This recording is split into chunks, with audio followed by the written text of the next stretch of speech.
అసలు పెద్దోళ్ళకు గౌరవం ఇయ్యాలి, మంచిగా మాట్లాడాలంటారు గానీ, కొంతమందుంటారు పెద్దోళ్ళు, సంస్కారం లేని పెద్దరికానికి మర్యాద ఇచ్చే ఓపిక గూడా మా దగ్గర లేదు. నేను ఫ్యాబ్రిక్స్ పర్చేజ్ చేసుకొని అప్పుడే హైదరాబాద్ నుంచి వరంగల్ ఇట్లా దిగినా ఒక తెలిసిన ఆంటీ కనబడ్డది. ఇగ ముచ్చట స్టార్ట్ చేసింది. మెల్లగా పెళ్లి గురించి తీసింది.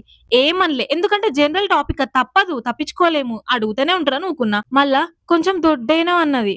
కామ్‌గున్నా నా ఓపికకు నేనే మెచ్చుకోవాలి టు బీ ఫ్రాంక్. ఇగ తర్వాత ఒక డైలాగ్ గొట్టింది. నాకు మండింది జూడు. అప్పటికే నేను మస్తు ఆయాసం మీదున్నా. నేను ఫ్యాబ్రిక్స్ తీసుకొనొస్తానని జెప్పినా గదా! ఆ ఫ్యాబ్రిక్స్ చిన్న మెల్ల ఒక మనిషి ఉన్నంత బరువుంటది. అది నేను మోసుకొనొస్తానా? ఆ కవరేంది ఎక్కడికి వేసొస్తానవు అని అడిగింది. ఇట్లా హైదరాబాద్‌కి వేసొస్తానా ఆంటీ ఫ్యాబ్రిక్స్ కోసం అని చెప్పినా. అయినా మీకేం కష్టంలే అమ్మ మీ డ్యాడీ సంపాదించిన ఆస్తి లేదా అంట. ఎందుకంత కోపమొచ్చిందంటే, మా డ్యాడీ లేడు. కోపం బాగా అణుచుకొని అన్నా, ఆంటీ మా ఇంట్లో గడ్డపార, గొడ్డలి, సుత్తె, రంపం అన్నీ ఉన్నాయి. మీకేది కావాలంటే అది తీసుకోండి. మా ఇంట్లో మా అయ్య సంపాదించిన పైసలు మొత్తం బండల కింద తవ్విపెట్టిండు. తవ్వుకొని ఎన్ని కట్టలు దొరికితే మీకు అన్ని కట్టలు తీసుకొని పోండి. మంచిగా పూడ్చేసేయండి మళ్ళా అని చెప్పిన. సంపాదించిపోయిండు. అవును. కూటికి గుడ్డకు గూడా సంపిపోలే ఏమి. కానీ మనిషేడా?